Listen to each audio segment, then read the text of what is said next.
Hai Sobat Sukses, kembali ketemu dengan saya di Siddhartha. Kali ini saya akan membahas tahap-tahap pemeriksaan pajak yang perlu Anda ketahui ya, terutama teman-teman yang baru dapat surat cinta dari pajak ya, setelah yang satu ini.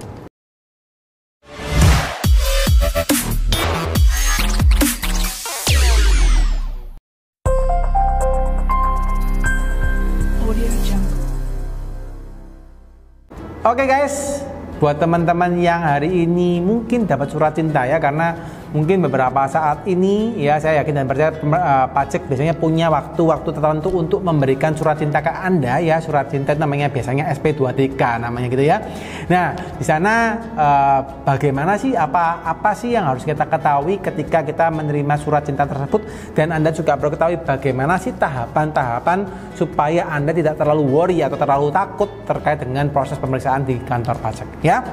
Nah, so guys, mungkin saya perlu kasih gambaran kepada teman-teman semua ya, bahwa pajak itu atau kantor pajak atau petugas pajak itu punya kewajiban ya, dimana kewajiban mereka itu memang mereka melakukan pemeriksaan pajak terhadap wajib pajaknya, dan itu biasanya mereka ada proses sampling atau indikasi terkait dengan terkait dengan perusahaan yang memang harus mendapatkan pemeriksaan ya. Jadi memang ada faktor-faktor tertentu yang memang harus mereka periksa. Nah, ketika Anda mendapatkan surat, itu adalah salah satu proses awal ya. Proses awal ketika mereka itu menyuratin Anda, itu adalah salah satu proses awal untuk mereka melakukan proses pemeriksaan. Jadi teman-teman, kalau misalnya dapat SP2TK, kita dapat surat dari kantor pajak, itu teman-teman ya bukan harus disepelekan gitu ya, supaya nggak terlalu worry, sepelekan aja. Juga nggak boleh gitu, tapi juga tidak perlu terlalu takut ya, karena konsepnya memang SP2TK atau yang mereka sering kasih kepada kalian ya sebagai surat klarifikasi. Misalnya Anda diindikasi, misalnya ngomonglah ada penghasilan yang belum terlaporkan. Nah, itu ketika Anda mendapatkan surat seperti itu ya, Anda jangan sampai didiamkan saja. Itu salah satu hal yang salah ya, karena saya banyak temuin di luar sana teman-teman yang dapat surat SP2TK atau dapat surat dari kantor pajak, mereka kadang-kadang udah nggak usah dianggapin, biarin aja gitu ya. Nanti kalau saya telepon, saya matikan aja handphone saya. Ini juga tetot guys, tidak boleh ya. Jadi teman-teman, kalau dapat surat SP2TK itu memang belum menjadi salah satu indikator untuk Anda diperiksa atau dimintain data, tapi ini sudah salah satu treatment bahwa pajak ingin mengetahui sesuatu hal di dalam laporan Anda, laporan pajak Anda tentunya ya. So, ketika Anda mendapatkan surat SP2TK, apa yang harus teman-teman lakukan ya? Yang pasti teman-teman, ketika teman-teman sudah mendapatkan SP2TK, teman-teman harus segera menanggapi ya. Jadi jangan teman-teman biarkan saja, wah udah biarinlah karena kondisinya itu suratnya nggak penting, bukan gitu guys ya, tetot itu namanya. Teman-teman kalau dapat SP2TK, langsung teman-teman tanggapin ya. Tanggapinnya bisa dua macam guys. Yang pertama, teman-teman itu tanggapin pakai surat ya, Anda balas suratnya. Atau yang kedua guys, Anda bisa kontak nomor telepon yang tertera, atau Anda bahkan bisa datengin PIC yang tertulis namanya di SP2TK kalian ya. Minimal Anda mengklarifikasi guys, apa yang ditanyakan oleh kantor pajak, Anda klarifikasi ya. Anda jelasin, oh iya ternyata misalnya surat ini saya sudah pernah saya menanggapinya, saya alami seperti ini. Dan ditanya, yang sering kali ditanyain biasanya terkait dengan jumlah setoran ya, terkait dengan harta yang belum masuk gitu ya, terkait dengan setoran yang menurun, atau Anda mengganti profesi, misalnya dulu pakai UMKM sekarang pakai PPh 25. Nah, itu yang biasanya kan ditanyakan oleh mereka. Jadi ketika Anda tanyain ya, Anda jawab aja sesuai dengan apa yang Anda lakukan ya. Kalau memang kondisinya ternyata nih, misalnya setoran Anda misalnya dari PPh UMKM nih ya, yang misalnya sudah banyak, misalnya satu bulannya Anda setor misalnya 1 juta, tiba-tiba karena kondisi tertentu akhirnya omsetnya Anda turun, dan real turun ya guys, real memang omsetnya Anda turun, akhirnya setoran Anda turun. Nah, kadang-kadang juga bisa disuratin oleh kantor pajak, kenapa kok turun? Nah, Anda jawab aja, ya Pak, karena kondisinya memang itu sekarang omsetnya turun, dan Anda bisa buktikan memang benar-benar turun. Jadi kalau dapat SP2TK guys, langsung segera ditanggapin, jangan sampai menimbulkan kecurigaan daripada kantor pajak ya. Ini yang sangat disayangkan buat teman-teman juga ya. Waktu itu saya pernah dapat satu klien ya, dimana ini ya, sempat dapat surat yang sama gitu ya. Tapi memang kondisinya waktu ini cukup ekstrim sih. Tapi ceritanya cukup ekstrim ya teman-teman ya. Tapi tak ceritakan sini buat teman-teman biar ngerti ya. Diceritanya waktu itu saya punya klien, dia waktu itu dapat kelebihan bayar.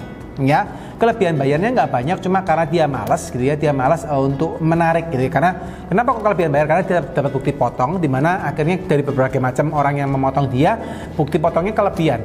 Ternyata dia punya penghasilan itu ya penghasilan dengan bukti potongnya besaran bukti potongnya, di pajak penghasilannya gitu ya, pajak penghasilan dengan bukti potongnya besaran bukti potongnya. Akhirnya dia malas untuk ngapa-ngapain, ya udahlah dikasihkan ke kantor pajak aja. Sudah, saya juga malas untuk narik balikan, ada namanya restitusi ya guys, ada namanya kita ini ya minta kembali uang pajaknya yang diberikan. Nah dia malas, akhirnya itu dibiarin aja, dia nggak mau restitusi gitu ya, nggak mau menarik kembali uang pajaknya.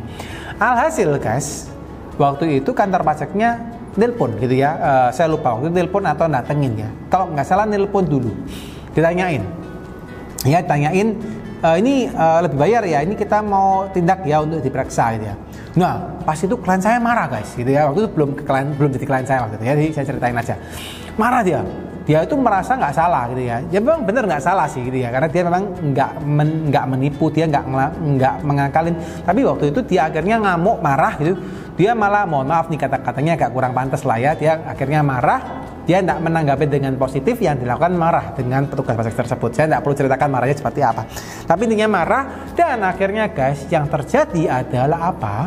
Adalah petugas pajaknya juga geram juga melihat dia. Akhirnya dia didatengin ke tempat usahanya 8 orang pajak ya, 8 orang pajak yang biasanya itu nggak pernah guys ya, jarang guys seperti itu ya, biasanya datangi 1-2 orang ya, 8 orang datang guys ya. Dan akhirnya ya ini cerita bad story lah ya, sad story ya, akhirnya dia diperiksa dan kawan-kawan harus bayar pajak juga tambahan ternyata gitu ya, dan jumlahnya nggak terlalu besar sih, cuma ketemu ternyata ada beberapa hal yang kurang match dan akhirnya harus bayar. Nah, so guys, ya teman-teman kalau nanggepin tugas pajak jangan terlalu yang garang-garang juga gitu. Kenapa? Karena kondisinya mereka sama kok kayak kita. Ya, mereka juga sama-sama manusia kok. Jadi mereka juga baik-baik juga. Jadi nggak usah terlalu yang gimana-gimana gitu ya. Nggak perlu terlalu takut ya. Kita tanggapin aja. Kalau memang kita benar, kita ngomong benar. Kalau kita salah, kita ngomong salah ya. Tapi saya belum tahu nih teman-teman yang salah berani ngomong salah atau enggak. Ya, moga-moga jelas ya. Jadi habis SP2TK ya. Habis SP2TK ditanggapin, apa yang harus dilakukan berikutnya? Nah, jadi setelah Anda menanggapin SP2TK, jadi ini runtutannya ya, dari pajak mengeluarkan SP2TK, dia akan menerima surat tanggapan daripada Anda ya. Ketika menerima surat tanggapan daripada Anda ya, dia akan punya batas waktu ya. Kalau dari klausulnya ya, surat tanggapan ini diminta maksimal 14 hari kerja ya. Tapi kalau tidak diberikan tanggapan, mereka akan menindak ya untuk minta pemeriksaan, untuk melakukan bukti pemeriksaan atau bukti permulaan pemeriksaan ya, ini yang memang akan dilakukan. Nah setelah itu guys, setelah mereka mendapatkan ini ya, mendapatkan tanggapan ya, mereka biasanya kalau sampai nggak ditanggapin ataupun misalnya ternyata tanggapinnya tapi kurang pas, biasanya mereka akan melakukan permintaan data. Jadi mereka akan minta data kepada Anda ya, berdasarkan ini ya, surat yang tertulis ya. Jadi akan minta data secara tertulis. Mereka akan minta data A, B, C, D, F, I, menindakin surat Anda yang memang dirasa kurang pas ya. Tapi ini biasanya jarang kalau seandainya Anda bertemu dengan mereka menjelaskan dengan jelas, biasanya mereka berhenti sampai sana. Ya apalagi kalau sudah clear. Tapi kalau belum jelas, belum dapat surat tanggapan dan kawan-kawan, biasanya mereka akan menindak lebih lanjut. Jadi teman-teman juga harus hati-hati ya, jangan sampai ditindakin lebih daripada 14 hari ya. Nah kalau seandainya sampai dimintain surat, dimintain data ya, mereka akan memaksa Anda untuk mengirimkan data kepada mereka sesuai dengan hal yang mereka ingin cek. Nah di sini poin penting guys, jadi teman-teman jangan sampai ketika sampai ke proses pemeriksaan Anda diam-diam saja, itu tidak bisa ya. Ketika mereka minta data, maka Anda harus berikan data yang relevan, data yang real untuk bisa diperiksa oleh petugas pajak. Dan ini wajib hukumnya, ya. Maka dari itu, guys, teman-teman harus atur ya supaya kalau memang Anda nggak, karena gini, meskipun Anda benar, mereka boleh memeriksa, ya. Apalagi kalau Anda salah, mereka juga wajib memeriksa. Jadi kalau Anda benar, ya harus ditanganin dulu, jangan sampai diperiksa ya. Cuma buat teman-teman nih yang mungkin dulunya pernah takut-takut, kalau Anda pernah tahu di zaman-zaman dulu ada petugas pajak yang dulu ya, sekarang enggak ya. Mereka datang ke tempat Anda, lalu datang ke perusahaan Anda, lalu ambil data ya, ambil komputer gitu ya, ambil pokoknya asal aja diambil semua gitu ya. So guys, itu dulu ya. Sekarang kalau Anda dapat petugas pajak yang seperti itu, Anda boleh tolak. Kenapa? Karena sekarang mekanismenya nggak seperti itu ya. Mekanismenya sekarang mereka akan datang ke tempat Anda, mereka akan kirimkan surat kepada Anda untuk dimintain data, dan Anda yang kirimkan data ke mereka. Jadi mereka nggak seperti orang barbar gitu yang kita lihat kayak cowboy gitu, enggak guys ya. Sudah jauh daripada itu. Mereka hanya kirimkan surat, Anda kirim balik ya. Tanda kirim balik, mereka terima surat data-datanya, mereka akan periksa. Ya, dari sana mereka akan periksa, mereka akan tanya lagi ada data yang kurang atau enggak, mereka akan periksa lebih lanjut dan kawan-kawan ya. Setelah itu misalnya mereka sudah melihat gitu ya, mereka sudah dapat datanya lengkap, mereka biasanya akan menerbitkan laporan hasil permintaan penjelasan atas data atau keterangan. Itu mereka akan menerbitkan juga ya. Setelah itu mereka akan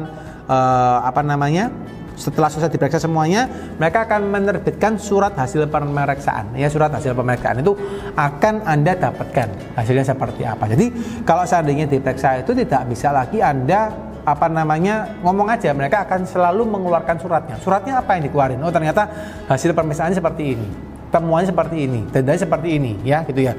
Oh, yang harus dibayar seperti ini. Nah, di sana guys, itu baru ada namanya proses untuk Anda komunikasi dengan kantor pajak. Kenapa? Karena bisa jadi data yang Anda berikan mereka sudah periksa, tapi belum tentu apa yang mereka lihat benar. Ya, kadang-kadang mereka ternyata salah juga lihatnya. Nah, di sana ada proses untuk Anda berkomunikasi. Pak, ternyata hitungan Anda salah, hitungannya benar ini. Maka sekali lagi teman-teman, ketika Anda menggunakan klausul pajak apapun, Anda mau pakai PPh UMKM, Anda mau pakai PPh badan, Anda mau pakai PPh perorangan, saran saya Anda harus punya pembukuan pajak yang resmi. Anda harus punya laporan keuangan pajak yang real. Anda harus punya data-data perpajakan yang jelas ya. Jangan sampai Anda tidak punya data. Ngomong saja laporan keuangan nggak jelas ya. Hard copy nggak ada gitu. Hard copy misalnya dokumen penjualan, pembelian, stok dan kawan-kawan Anda nggak punya ya. Ini masalah besar guys. Ya, kalau Anda tidak punya terus dilakukan pemeriksaan pajak, dan ini sering kali terjadi ya. Saya beberapa kali nemuin klien kami yang belum jadi klien kami waktu itu ya, belum jadi klien kami ya. Intinya mereka waktu diperiksa oleh kantor pajak, mereka ngomong aja gini, Pak, saya tidak punya data Pak. Sudah Pak, saya pasrah aja. Wah, itu masalah besar guys. Kenapa? Ketika Anda diperiksa dan Anda tidak punya data, Anda tidak bisa mempertahankan apa yang Anda benar. Anda hanya terima saja. Dan ketika pajak meminta Anda membayar sejumlah sekian, Anda harus bayar mau tidak mau. Ya. Jadi ini yang teman-teman perlu perhatikan. Jangan sampai Anda salah langkah, Anda tidak bisa menyediakan data, dan akhirnya ketika pajak mengomongkan A, B, C, D, F, G, Anda tinggal terima saja. Anda tidak bisa mendebat, atau Anda nggak bisa mengklarifikasi, Anda nggak bisa menjelaskan ya. Ini satu masalah yang besar. Ya, so buat teman-teman semoga penjelasan saya cukup jelas terkait dengan prosedur-prosedur pemeriksaan ini. Ya, teman-teman tidak usah khawatir, tidak usah worry, tapi harus attention ya, harus diperhatikan, harus benar-benar jangan dianggap sepele. Ya, semoga penjelasan saya cukup jelas. Bagi teman-teman yang kurang jelas mau tanya, silakan drop komen di bawah. Ya. Atau yang mau cepat respon silakan follow saya di Instagram, dan Anda bisa DM saya juga di Instagram supaya saya jawab dengan lebih cepat ya. Bagi yang happy dengan penjelasan video kali ini, silakan share dan like. Ini tombol like-nya diklik ya supaya bisa dapat selalu notifikasi terbaru dari kami ya. Selamat buat teman-teman yang tonton sampai habis ya, selalu sehat, semangat dan selalu berbahagia. Bye bye.